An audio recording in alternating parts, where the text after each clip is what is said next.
Welcome to Green Giants, Titans of Renewable Energy, the podcast where insights and innovation meet. Every episode, we dive into conversations with industry leaders, experts, and change makers, bringing you the stories and ideas in the renewable energy sector that shape our world. And now, let's jump into today's episode with your host, Wes Ashworth. Welcome back to Green Giants, Titans of Renewable Energy. Today I'm joined by Daniel Dus, a seasoned renewable energy executive whose career has spanned nearly 2 decades at the forefront of the solar industry. Daniel has led the U.S. division of a $100 billion multinational energy corporation, overseeing more than $1 billion in renewable energy projects across 23 states, and co-founded Solar Fight Night, the largest nonprofit fundraiser in the solar sector. Now as the founder and CEO of Cleantech Industry Resources, Daniel is reimagining how clean energy projects get developed. CIR is the first platform to offer development as a service for renewables, giving developers, builders, and financiers access to on-demand expert bandwidth and a fully transparent workflow designed to cut costs by up to 70% and deliver projects in half the time. In this conversation, we'll explore Daniel's journey, the future of solar project delivery, the real-world impacts of global trade policy, how AI and software are reshaping the industry, and what he sees as the most critical challenges and opportunities for the renewable energy industry as a whole. And with that, Daniel, welcome to the show. It's great to be here. I'm a big fan, so especially excited. Thank you so much for having me. It's a pleasure to have you. I'm a big fan of yours as well, too, and I've been excited for this conversation for a while now. So we'll start at the beginning. Alluded to there, you've been a force in renewable energy for nearly 2 decades, from utility scale development to pioneering service platforms. What was your first real aha moment that convinced you this industry would become your life's work? Well, it was very much a specific point in time. I had started in my 20s, startups in software and then real estate, and then headed into the financial crisis. Real estate was not making financial sense in my modeling. And so decided to get an MBA, kind of formalize my business experience. And while I was in the MBA, a friend of a friend had found out that I did some angel investing and sent me a solar project developer business plan for large utility, which at the time was 5 to 40 megawatt size projects. And I spent a few days really embedded in the Energy Information Administration's database and NREL's papers and database at the time, and realizing that we are going to run out of economically reasonable rates of extraction, fossil fuels, oil and gas. And at the same time, solar was already coming down precipitously. And so it felt very much like a when, not if. So, and then you layer on top of that the climate science, which was also emerging at the time. And so I got bit and launched my first startup, my first solar startup out of the Drexel business incubator and program. I proceeded to make $0 in solar my first two years, but almost left the industry. But I'm, of course, so thankful that I stuck with it and am still here, like you said, almost 2 decades later. Yeah, incredible story, and thank God you stuck with it. But, it was close. It was close. I can imagine so. 2 years is a decent amount of time. So you've led across different segments of the value chain, from finance, engineering, strategy, and execution. What thread connects your work across these roles, and how has your leadership philosophy really evolved through it all? Yeah, it's a good question, and I spent a long time addressing some of the issues related to managing organizations that are so dependent on incorporating the diverse skill sets across finance, operations, sales, right? We've all heard construction folks say that finance folks aren't worth anything, and finance folks say construction folks aren't worth what they truly are. And everyone kind of hates sales. And so there's a lot of cultural difference among these functional groups, and that always really fascinated me. So I actually intentionally spent time in leadership roles in each of those functional areas. The first one is CFO at Martifer, running project and corporate finance, and then as COO of Martifer in the United States, running engineering and construction. before moving into a chief strategy officer role at Safari, now under Aspen, and leading on business development, sales, and business planning, and then moving into project development under Dynamic, which is now under Pattern. And so have led on each of these verticals very intentionally because I wanted to learn about all of them and deeply, and so had the privilege to have some amazing experts reporting to me so I could learn from them. And then, of course, you get exposed to all of the challenges and issues in each of those verticals because they end up on your desk. And so it's that education process that was so valuable.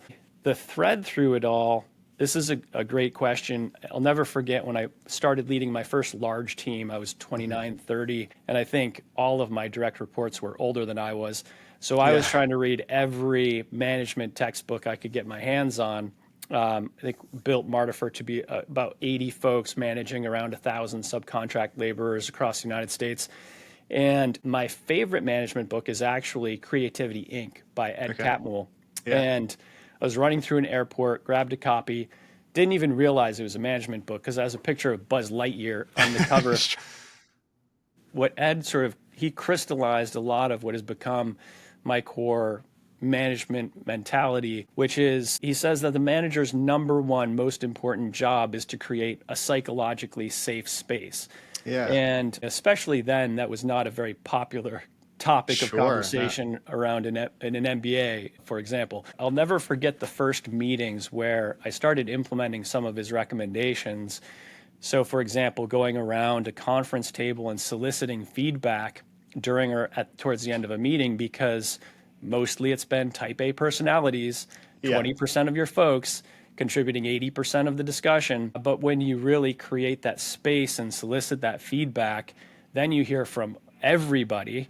And some of those silent voices are actually the best, right? And you definitely want that diversity of ideas and opinions. And so the thread through it all, of course, is people, right? I mean, it's people in all of these functions. And of course, all of them have a tremendous amount of value and add value. So it's a question of how you marry these different cultures within these different functional groups in order to create organizations that can execute. So yeah, that's a great question. I love the intentionality too behind just your career planning and just spending time in each one of those areas. And I think it's great wisdom for anybody listening that has aspirations of, getting to that executive level or what have you, the benefit that you do see when you are exposed to that and seeing those different problems, as you say, they pop up on your desk. And I love the thread of just the people at the forefront and some of that leadership philosophy and things like that as well too. And with that, so you've not only led major companies, but you've also helped build the very culture of the solar industry.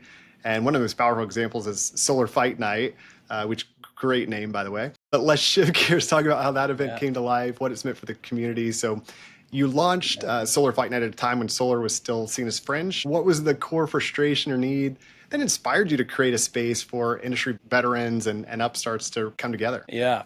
The idea was originally Todd Friedman's and a group, Colin Mitchell, Stephen Pollack, now Zeb Wallace and Nico Johnson. We've been running the event. I've been really leading the tactical execution of the event for 18 years now. And the early events were really kind of a Chatham House rules opportunity for folks to discuss how to get any project done, right? Like, we were struggling to stay alive. Like I mentioned, I made $0 in my first 2 years of solar. So the question is just how do we grow this space? How do we get anything done?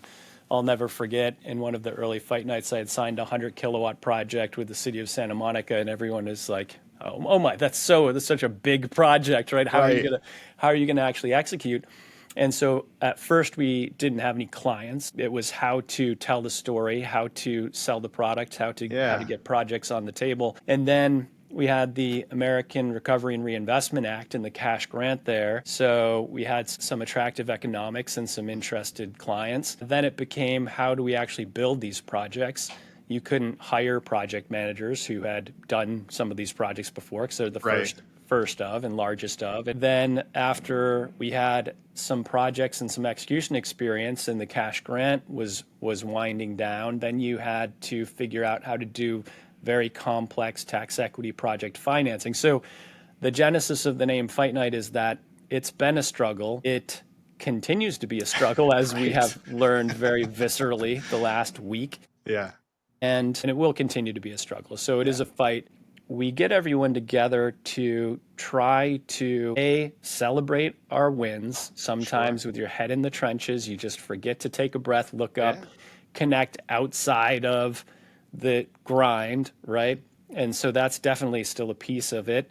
We try to get the folks in the room that are doing new, interesting things. Still, all the OGs, original founders, CEOs are there, but we Yeah. also intentionally bring in new and upcoming talent and folks that are doing innovative things so that we can get the folks in the room who can get more projects done faster, make those connections to help people network and connect. Again, it's still, at least for now, still people that get all this work done. So, that's still the heart of Fight Night.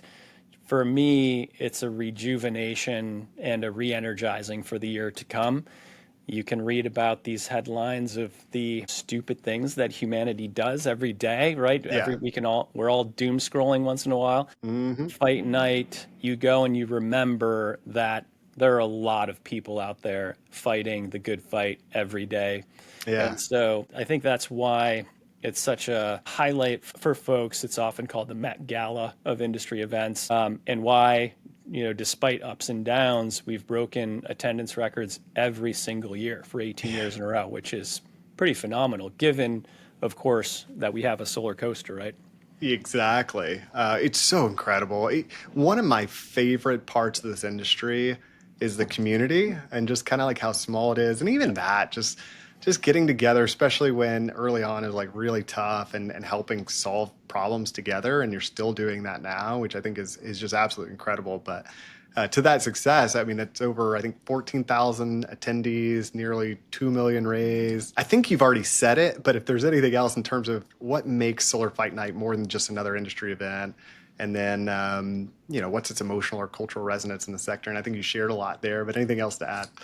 Yeah, there's a level of positivity that I don't think I know I have not found in software and real estate and other industries I've been a part of, regardless of how things are going, right? Right. It's easy to be positive and excited when things are going well, the industry is booming. When things are hard and they're a struggle, and to still, as an industry, stay as positive as we see every Fight Night, regardless of the macro challenges and project challenges and industry challenges, Yeah.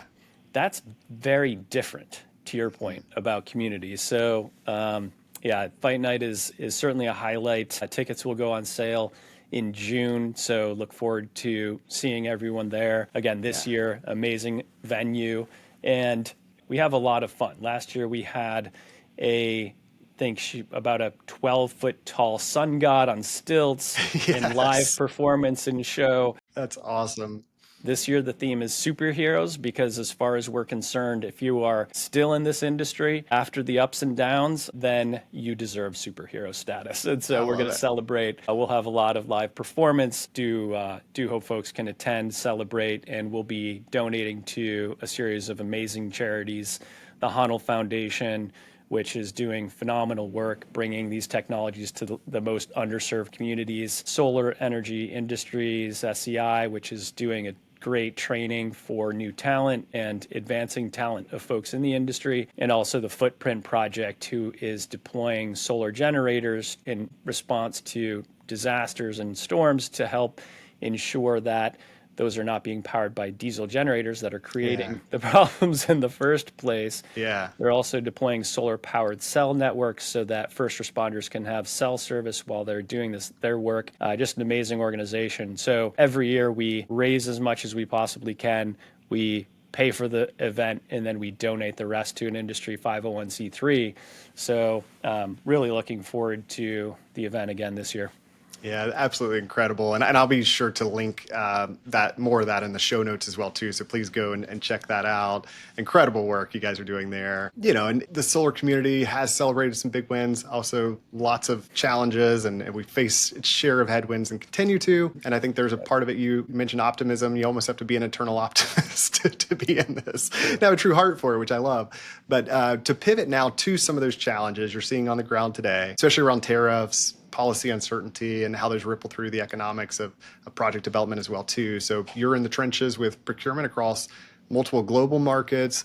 What are you seeing right now in terms of how tariffs are materially impacting timelines, costs, component sourcing? What's happening out there? Yeah, it's of course an ever evolving situation, which is the biggest challenge actually, is not necessarily the tariffs themselves. If you run the math down, if roughly half of a project is equipment, if roughly half of that might be imported and subject to tariffs, and if you assume an average of 35% tariff on that product, you get to a single digits, 4 to 7 cents per watt on a typical project, of which 30+% would be covered by ITC today. So that's not great, of course, but it's digestible by many projects.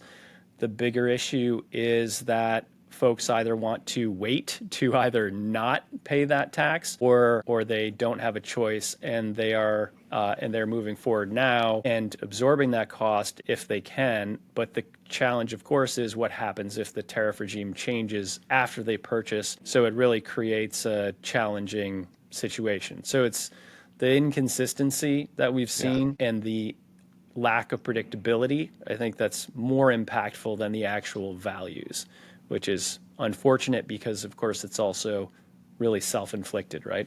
Right, exactly. And you mentioned there, I know you've shared, and I would agree, the uncertainty around the tariffs is just as corrosive, if not more so, makes it worse than the actual tariffs themselves sometimes. Anything else there to unpack or share in terms of how that uncertainty plays out in financial models, investor confidence, and just decision-making overall? Well, it's further complicated, exacerbated by the current House budget reconciliation package, which would encourage folks to make safe harbor arrangements now. And we are coordinating a lot of procurement activity, primarily modules and transformer equipment for safe harbor purposes. And we see two buckets, actually we see, I would say 3 buckets of clients. And one is folks who are undercapitalized, that have few options and are really in just panic mode, right? Yeah. And those are the folks that would be extremely impacted if the current proposal continues through Senate. Another group of well-capitalized developers, financiers, is really pushing the safe harbor option aggressively. And so we're closing module transformer procurement. And then there's definitely a lot of folks that are still in the wait and see category because they don't want to take that hit to project economics, or they expect that there'll be some improvement ahead. But wait and see is also extremely impactful to the industry, right? Dramatic reduction of project volume while we see what happens in the weeks to come. So none of that is good, right? And you have tariffs layered on top of what is really a potentially urgent need to safe harbor product, right? Exactly. And as we said, we know those headwinds. It's not good, never comfortable, never fun, but we're positive, we're here. It's still moving forward, it's still going to happen, just a matter of timing and seeing how it all shakes out. I guess if you could speak directly to, so what do you wish policymakers or media understood better about how trade policies ripple through real world development of clean infrastructure? Yeah, the thing that really rattles around in my mind every day right now is the impact that the current congressional package would have not only on clean infrastructure, but investor sentiment holistically. If investors, who are the majority of dollars being invested in clean infrastructure, are by the largest asset managers in the world, and they also invest in fossil fuels, infrastructure, roads, bridges, etc., if they cannot rely on the word and the legislation of the U.S. federal government to be reasonable and logical and to have appropriate runway, then that's going to have an enormous chilling effect across the board economically. So that's the thing that really confuses me right now about the current package. Yeah. So we're very much hoping that the Senate brings a logical look at and approach to their version of the budget reconciliation process. But that I think that macro issue overshadows even the impact to our own industry, right? That's an impact to America. Yeah, exactly. I've felt that and thought that so many times. It just, gosh, you just wish the logic would prevail and we just think about it and look at it holistically and kind of like get our, I don't know, emotions out of the way or whatever it might be. Yeah, here's hoping it'll happen Yes, eventually. exactly. So tariffs, trade policy, clearly adding complexity, but I do want to talk about how you and your team at CIR are tackling these challenges head on. So you built a platform that aims to fundamentally change how renewable projects get delivered. I want to talk about that. So you described CIR as a first commoditized development as a service platform. For those outside the trenches that aren't familiar, haven't worked in that model before, haven't seen that before, what does that actually look like in practice? How is it different from traditional EPC models? Yeah, and to be fair, no one has seen this before. We don't Right. have competitors that are doing this. We are the only ones. And what we mean by commoditization, and the industry's been talking about standardization since I got into the space 18 years ago, Yeah. and we're doing it and have done it for 95% or so of the unique activities necessary to advance any renewable project, whether it's batteries, solar, wind, EV charging. We have commoditized those, which means we have fixed low pricing that applies anywhere USA based on project size. So never before has someone been able to say for XYZ task, this is the price and it applies no matter what. It's a dramatic risk shift from developers and builders and financiers to us as the professional services provider. And we have done this through an absurd level of software integration, both external tools as well as our internal team, as well as a global team working in a 24-hour workflow. And so what this means is we have lower cost, more rapid solutions. Our clients often tell us that we are delivering the work product before others have even bid the Wow. cost for the work Yeah, product. So sure. you can imagine the efficiency difference that commoditization offers. So we're adding a new team member and a new client on average every other business day. Yeah. And it's just been phenomenal to help folks solve a diverse set of challenges that they may have internally. And that may be across the board. It could be engineering. They need faster turnaround time and lower cost engineering services. It could be legal advisory, preparation of EPC contracts, PPAs, land control documents, whatever those may be. It could be permitting support. We are agnostic, kind of tasks come in one end of the organization, work product comes out the other end of the process. So we're ridiculously excited to help folks increase their operating efficiency, because if you staff to your peak need, then project work is and has always been and will always be lumpy, right? Yeah. Sometimes you're waiting for tariffs to resolve. You're Exactly. waiting for a financing to close. If you're carrying to your peak need, then all of a sudden in those valleys, you're still carrying that expensive SG&A. Then you have to start pricing it into your future projects. And that's a death spiral. And that's why we've seen many industry participants fail historically. And so having been able to provide a solution to that has been extremely rewarding to help folks be more efficient and bring that efficiency down into their PPA rates, their EPC pricing, right? And to see them win more and move faster. It's incredibly rewarding. Yeah, it is absolutely an incredible model and highly innovative. Why, I guess thinking about that, right? You're like, "Oh, it sounds like a no-brainer." Yeah. Yeah. Is the only reason people wouldn't do this because they're not aware of it? Like, what are some of the questions you get sort of early on in the process?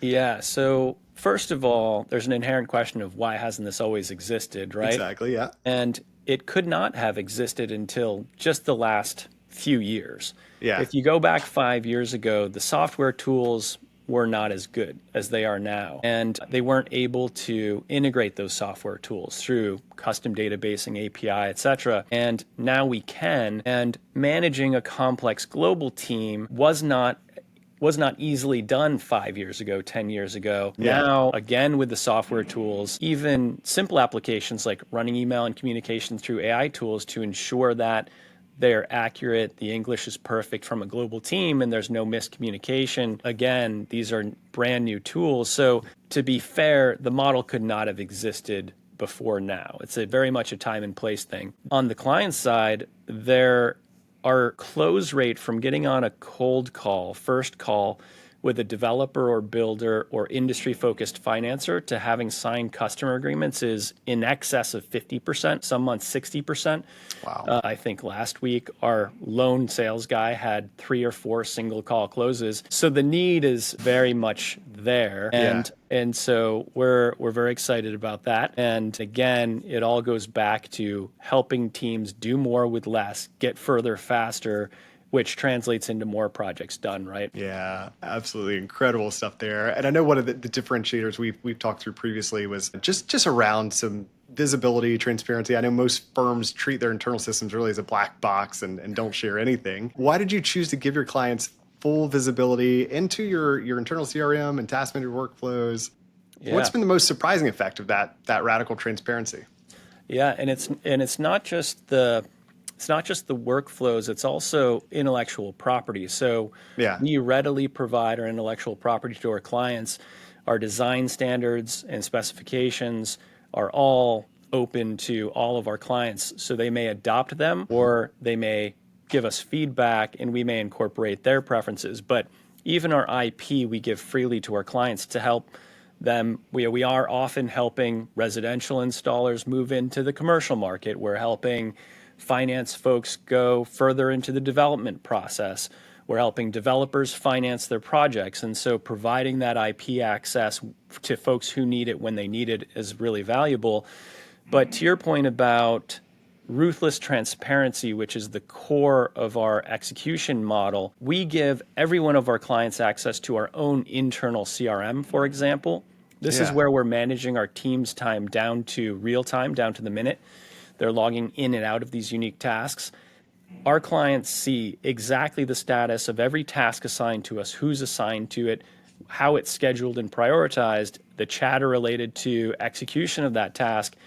I've never had a vendor give me access to their own internal CRM before, but we did that because we are managing very complex processes that, to your point about the various functional areas, operations and construction, legal, lawyers, we have a diverse set of personalities here across the execution chain.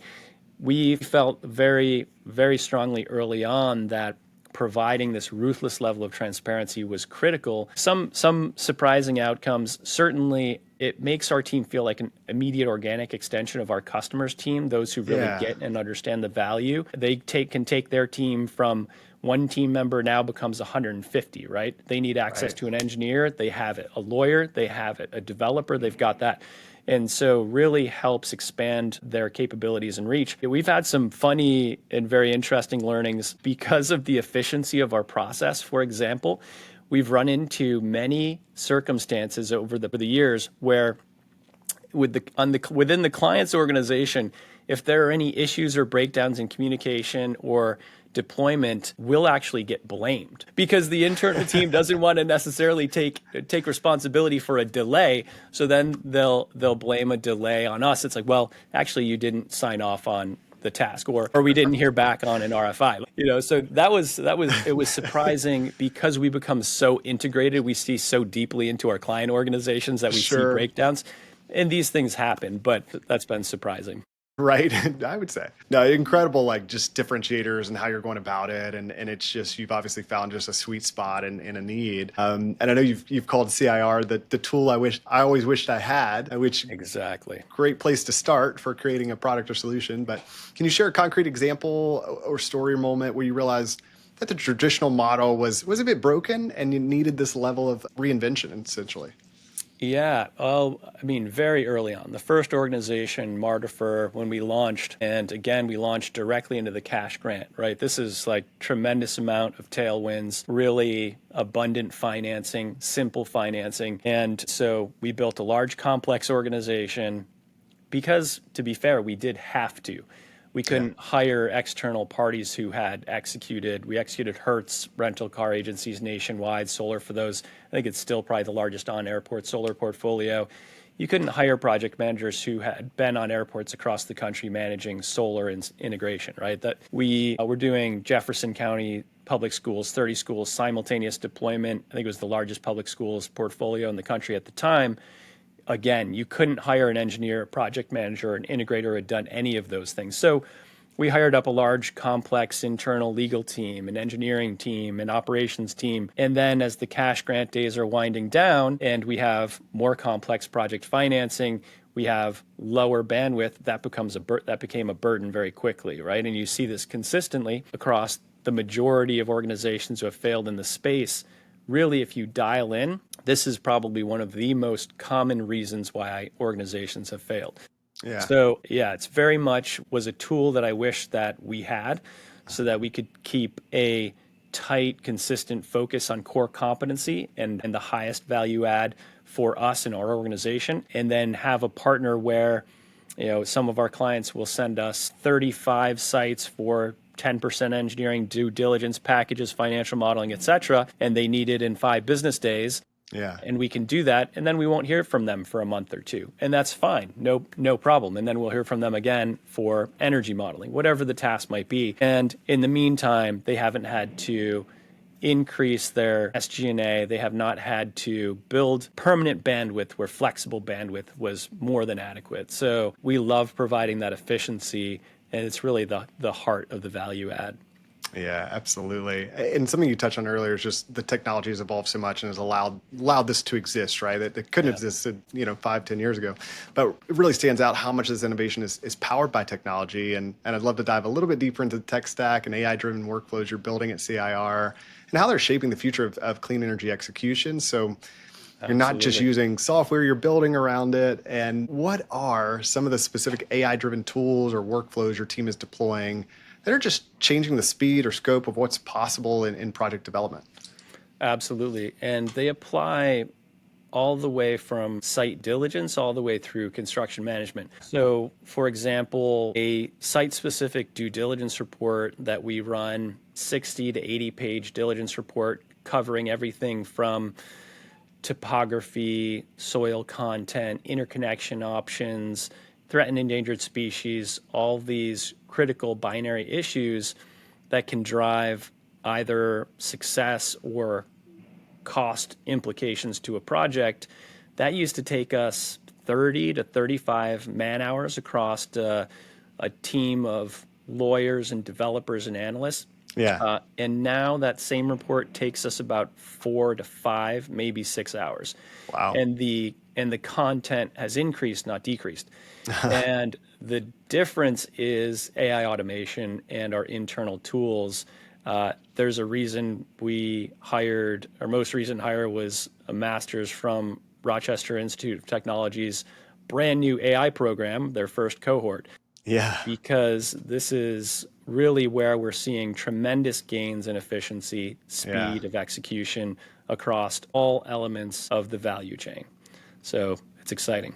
It is extremely exciting, and it's cool to see even those positions pop up, and you're kind of seeing that trend happen. So it's incredible. Like just even in a short time frame in 3 years, just the technology gains are astonishing. So it's cool to see you using that and incorporating that, and obviously the results speak for themselves. So the 24-hour work cycle and global bandwidth you built, how does that concretely compress delivery timelines you've said before, and what's the trade-off, if any, in quality or team coordination? Maybe there isn't because you've said, hey, they're actually producing maybe better results or more results. Yeah, that's right. So we do work in a 24-hour workflow. We have team members globally in covering all time zones, and it reduces time by half to even more, 60% or so, by running these processes that way. And time is value. We control quality through software and through traditional QA/QC processes. Yeah. And for us specifically, our quality is often better than our equivalents because we don't, for example, just put engineers on engineering tasks. We put lawyers on that team. We put developers on that team. So they're screening for those issues that are actually at the interface of the design engineering with the site, with the project documents, with the commitments to the local AHJs, so that none of those are missed in the engineering process. And that's really results in a much better ultimate technical product. So by being able to put that diverse team on these workflows and in a 24-hour process, we're accelerating and improving quality and improving outcomes. And so the key is to get these projects to true financeability and constructability and into operation sooner so that cash is flowing sooner into these projects and portfolios, right? Yeah. It's incredible stuff. Looking ahead a little bit, I am curious, just because you are in it so much and using it so much. So where do you see the next major inflection point and how technology transform renewable project execution? Like, is it more AI, automation, integration, all of it, or something else entirely? Absolutely. No, there's no question that it's AI and automation that's really leading the way. And ultimately, we will have individuals who are running dozens of AI tools that all help accelerate unique workflows, right? That's what's happening. And there's still a ton of unique specialization, quality control that has got to happen.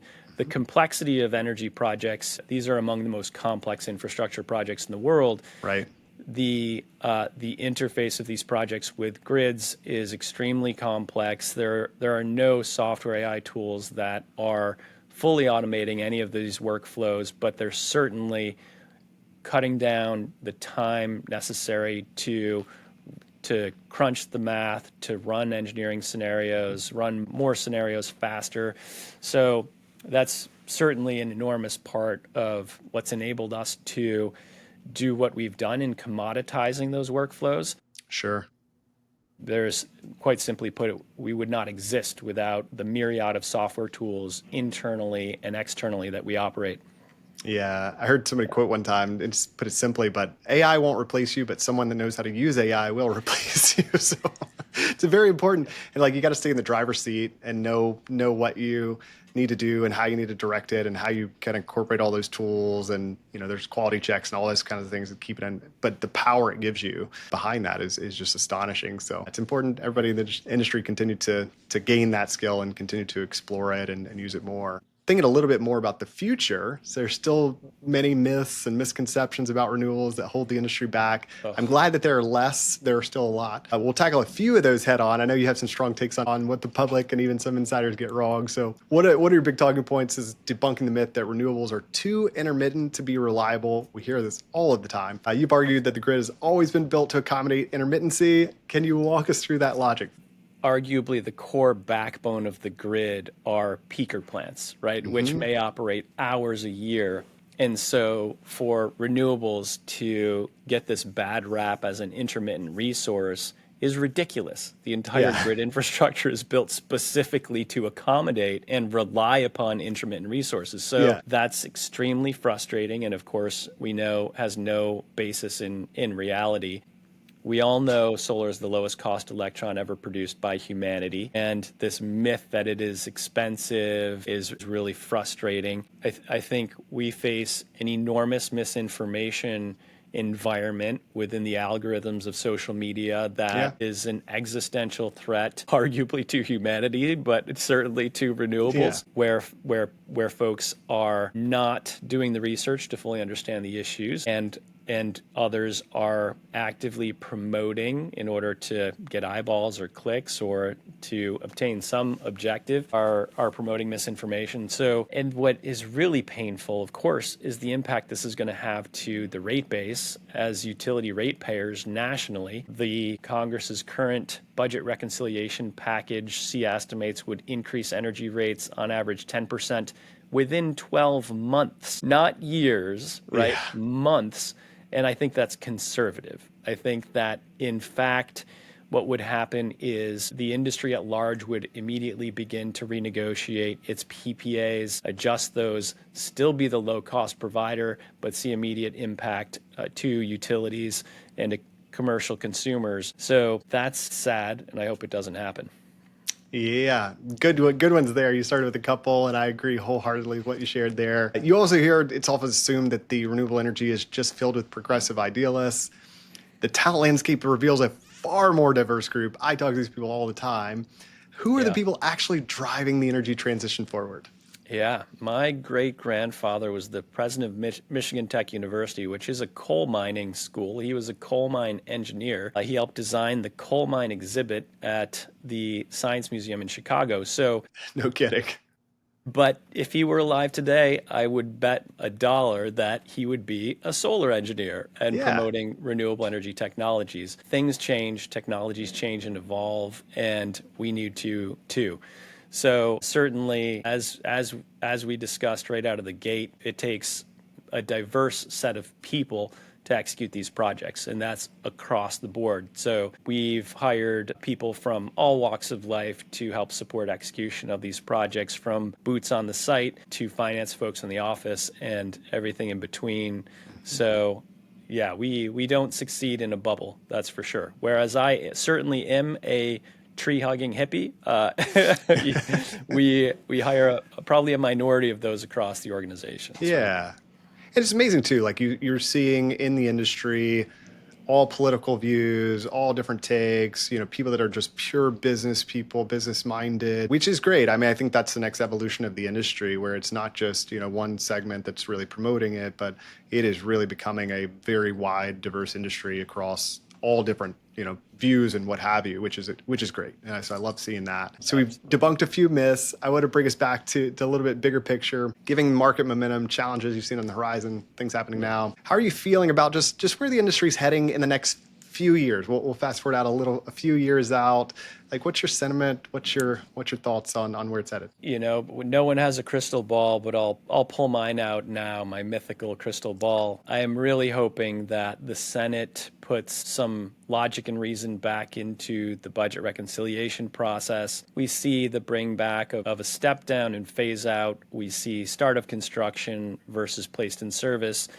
And that provides us with a really nice roadmap to continue to grow the industry and succeed. I think our mid to long-term success is all but guaranteed based on the simple economics of the delivery of solar electrons. Nothing is going to change that in the near midterm. No one is building nuclear reactors or LNG plants or refurbishing coal plants in the years to come at a massive scale in an economically reliable way, at the scale that we need to deploy new energy generation resources. And so solar and batteries has got to be a part of the mix. I just hope that we don't have an inordinate amount of short-term pain in realizing that as an industry, right? That would be a worst case scenario. Yeah, absolutely. Good sentiments though overall. And before we wrap, I'd love to zoom out and reflect a little bit. So you've been a builder, founder, community leader. Between CIR, Solar Fight Night, your leadership journey, when all's said and done, what do you hope your impact on this industry will have been? I really hope I can look my daughters in the eye and tell them that I was on the right side of history, that I put in the best fight I could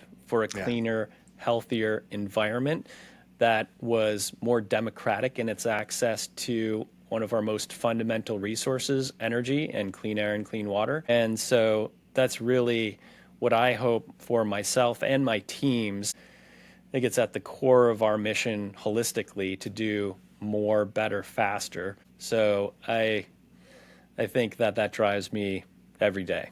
Yeah, that's strong. It's really, really good. I want to ask this too. So what's one piece of advice you wish someone had given you at the start of your career in renewables that you can offer out right now? Phenomenal question. After my entrepreneurship PTSD experience with my first solar platform, I really wish someone had sat me down and said, that was hard, that hurt a lot, but stick with the entrepreneurship. I think working for a series of world-leading organizations, domestic leaders in the space was phenomenally helpful to my ultimate success. But I am a big fan of and always increasing fan of entrepreneurship. And interestingly, given all these amazing software tools evolving, the opportunity for entrepreneurship is doing nothing but blossoming. And so I would say, even if you have struggles as a budding entrepreneur, stick with it, keep going.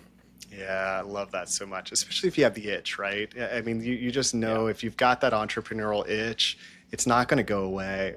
Yeah, I've seen this enough. absolutely. Track people through their career, it stays there. So follow that. That's great advice. Final question: any last words of wisdom, points to add, things you didn't get to share that you hoped you would get to? I'll give you the floor, and you can take it from there. It's easy to be pessimistic right now as an industry, and I think that instead we need to focus on key learnings. Oil and gas, I know, at least in the 2020 election cycle, outspent us by 4 or 5 to 1 in lobbying, and let's not let that happen ever again.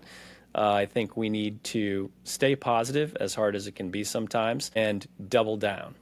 Love it. Great words to conclude with, and I completely agree with that sentiment. Double down, stick with it. Needs all of us, and ready to fight that fight. So thank you for all that you're doing for the industry and continue to do, and thank you so much for sharing your insights, your story, the work you're doing to help the industry move forward faster. This really has been a great and enjoyable conversation. So for everyone listening as well, thank you for tuning in. If you enjoyed this episode, which I am 100% positive you did, please take a moment to subscribe, leave us a review, share it with your network. Check out the show notes and those key links as well too. And with that, we will see you soon. This episode of Green Giants, Titans of Renewable Energy, was brought to you by Lead Group Search.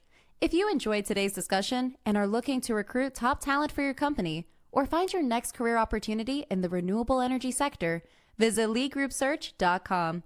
Let's continue driving the future of clean energy together. Until next time, keep pushing toward a greener future.